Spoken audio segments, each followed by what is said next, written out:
Good afternoon. Welcome. Happy Thursday. My name is Sean Magner, and I am a real estate investor, private lender, and coach based out of Baltimore, Maryland.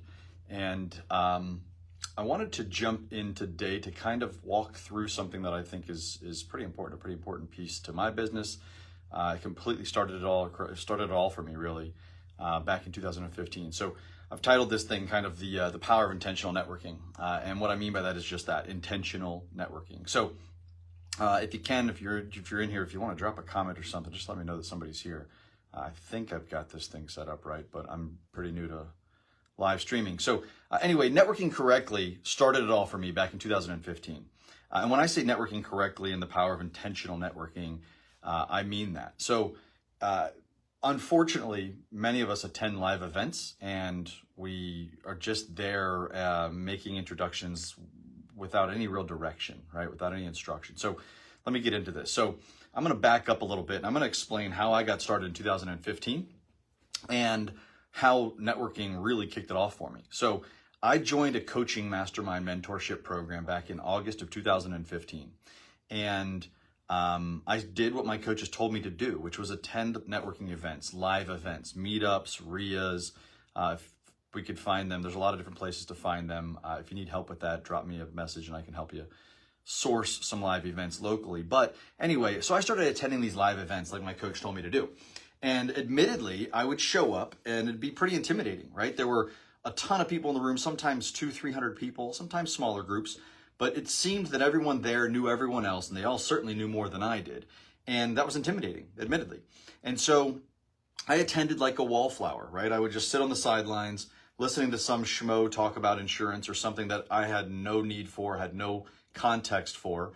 And I would then sneak to the back of the room, eat some potato chips and drink a soda and sneak out of there. I did my time a complete disservice because I didn't really know what I was doing. I wasn't doing anything with intention. So a few weeks go by and I'm talking with one of the guys that I met at the coaching program, and he said, hey, if you're attending this national event we're all going to in Vegas, I'm going to be on a panel, a low cost, no cost marketing panel, and I think you should attend. So I took his advice and I did. I attended this networking panel. And what's up, DJ? So I sat in on this thing and he said low cost, no cost marketing, and I didn't understand what that was. And they started going into the idea of networking with a purpose. And they broke it down in a way that it took the overwhelm or the anxiety of attending a networking event away.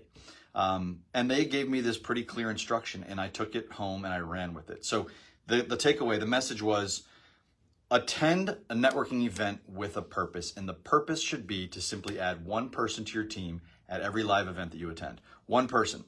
Now, think about who that person should be and focus on them. If you're new to the business, I'm looking over here at some notes because I want to make sure that I hit some topics, the points I want to make. If you're new to the business, you might prioritize a coach or a mentor, somebody that's done what you want to do, and you can ask them to help you learn what you need to know.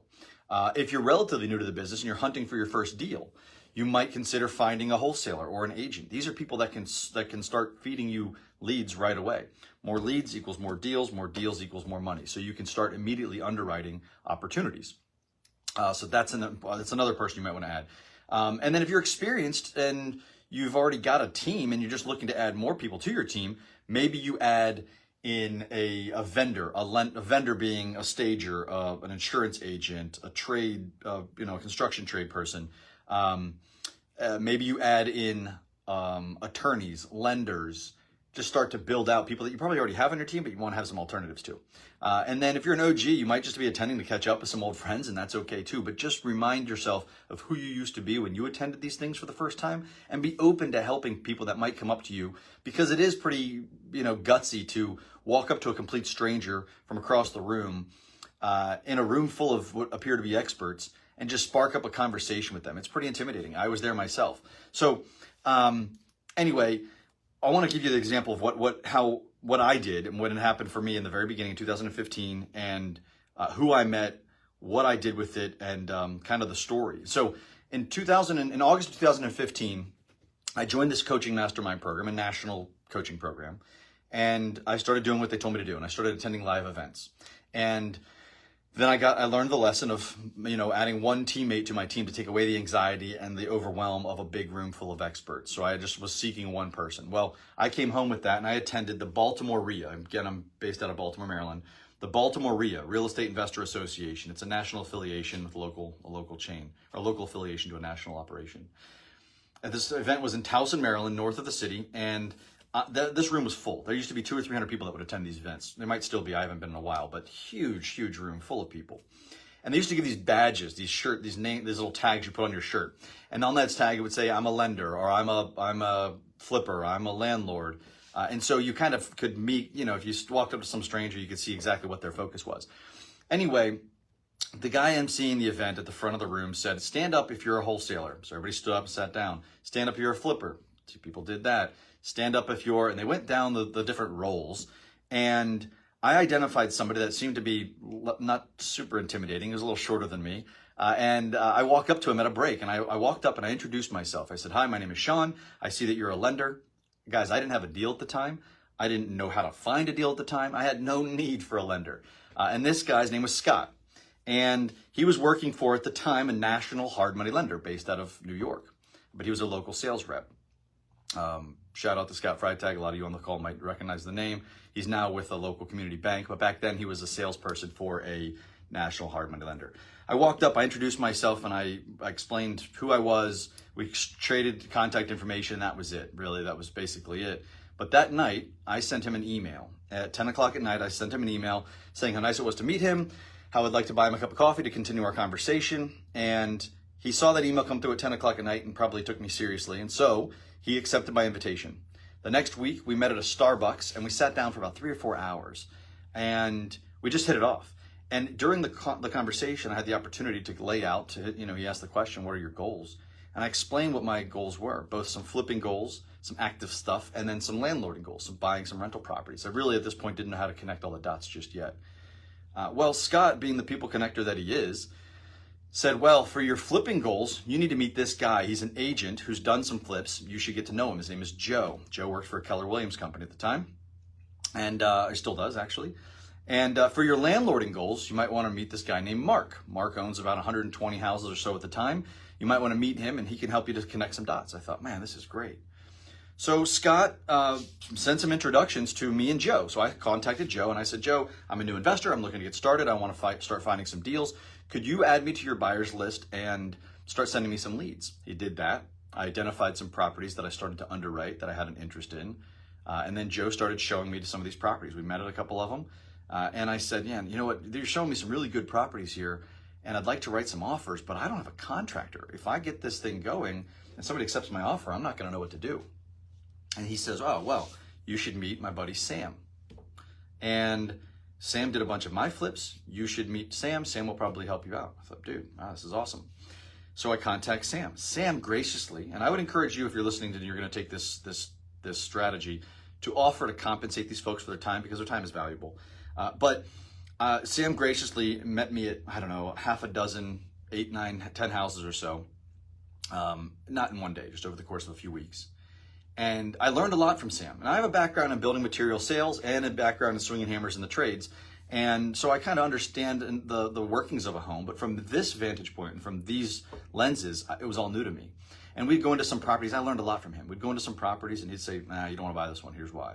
And he'd point out some structural deficiency that I didn't even identify. So we went into a bunch of these houses, and Sam was real quick to give me the numbers.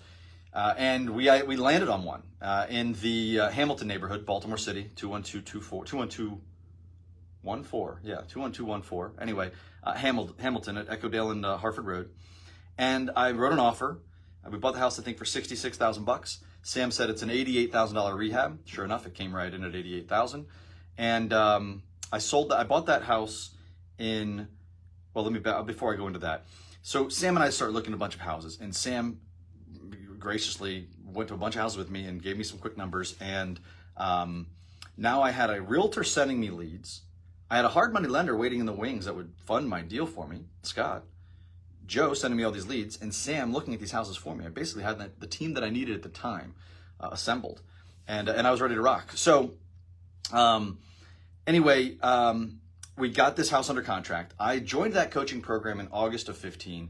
I put that first deal under contract in November of 15. I bought it in January of 2016. So I'm going to pause there on that story. Then while I was having conversations with Joe and Sam and attending these, visiting these properties and underwriting deals, I was still attending some live networking events. And I went to another event and I saw this guy, Mark, that Scott had introduced me or had said I needed to meet. And he didn't make an introduction yet. So I saw Mark and I walked up to him and I said, hey, we have a mutual friend, Scott. He suggested that based on some of my goals in our conversation that you and I would find some mutual benefit to a conversation. Would you be open to letting me buy you a cup of coffee sometime? Cool. So we did that. We connected.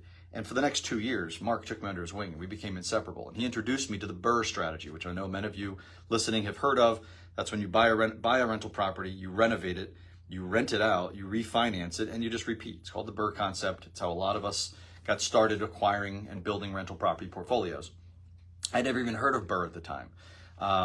And so anyway, he introduced me to that. I thought I was going to have to flip a whole bunch of houses before I was able to buy any rentals, and turns out that just wasn't the case.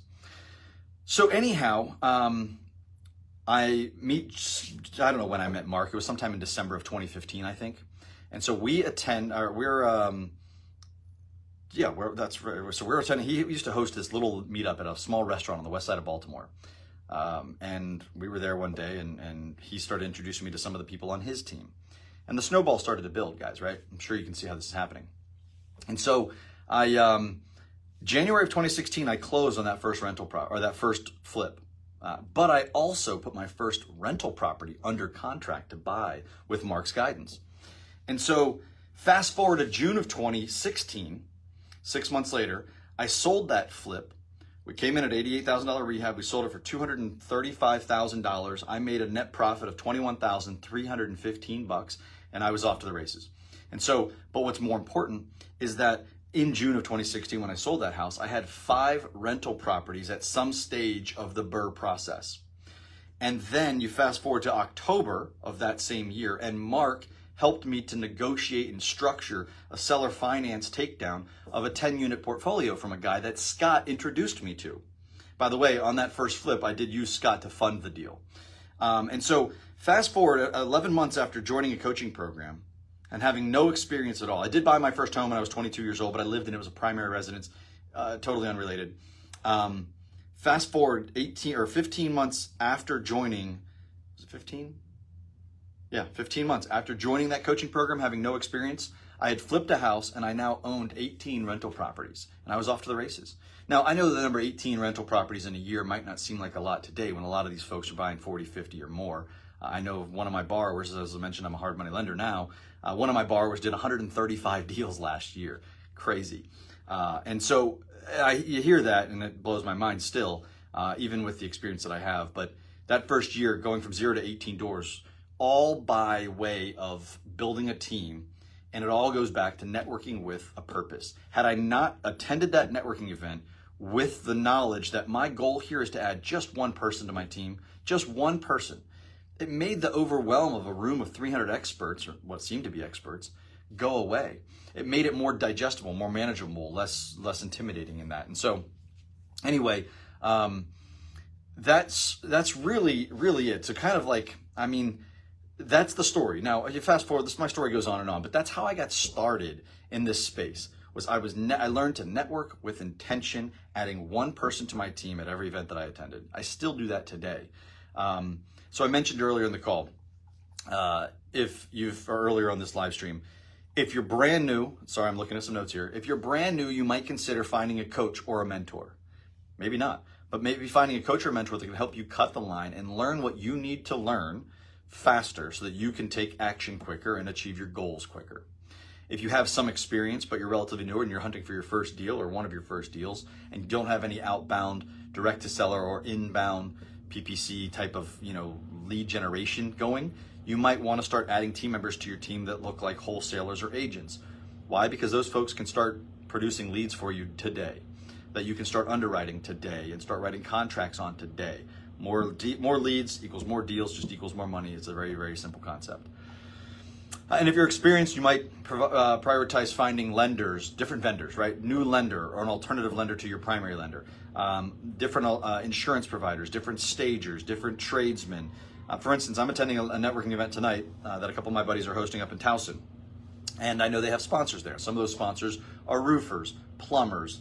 There's a virtual assistant service provider that's a sponsor, stagers, you name it. So those people could be a value add for sure. And again, if you're an OG, I don't consider myself an OG necessarily, but if you are someone that's been at this for a while, you might just be attending to catch up with some old friends, because quite honestly, it becomes a little bit of a lonely business.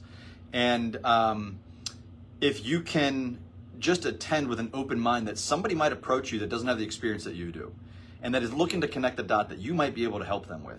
Be open to the conversation, guys. So anyway, it takes guts, like I said, to walk up to a stranger in a room full of experts and start a conversation and hopefully establish a new relationship. It really takes a lot of guts. So give these folks some grace if you're on the receiving end of that. So anyway, if any of this resonates with you, if you'd like to connect for a deeper discussion, I'll drop my my Calendly link in the comments below, so you can have access to booking a call with me if you'd like to just talk further about some of these concepts or others. And I put this in the note, you'll probably see it down below, but your network is your net worth. And I know that's a super cliche that everybody on this call has likely heard before, but cliches are just overused sayings. They're overused because they make sense. They're legitimate. I love cliches. Anybody that knows me knows that. I do. I love them. And so your network being your net worth, sure, it's an old school cliche, but it's very, very true. And so anyhow, guys, again, if any of this resonates with you, feel free to drop a message below. We can connect after the call.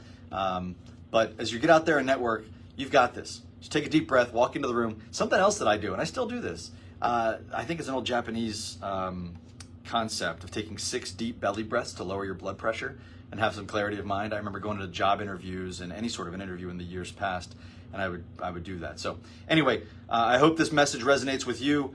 Share the message with others. Reach out to me if you'd like to connect, and good luck out there. Talk soon. Take care, everyone.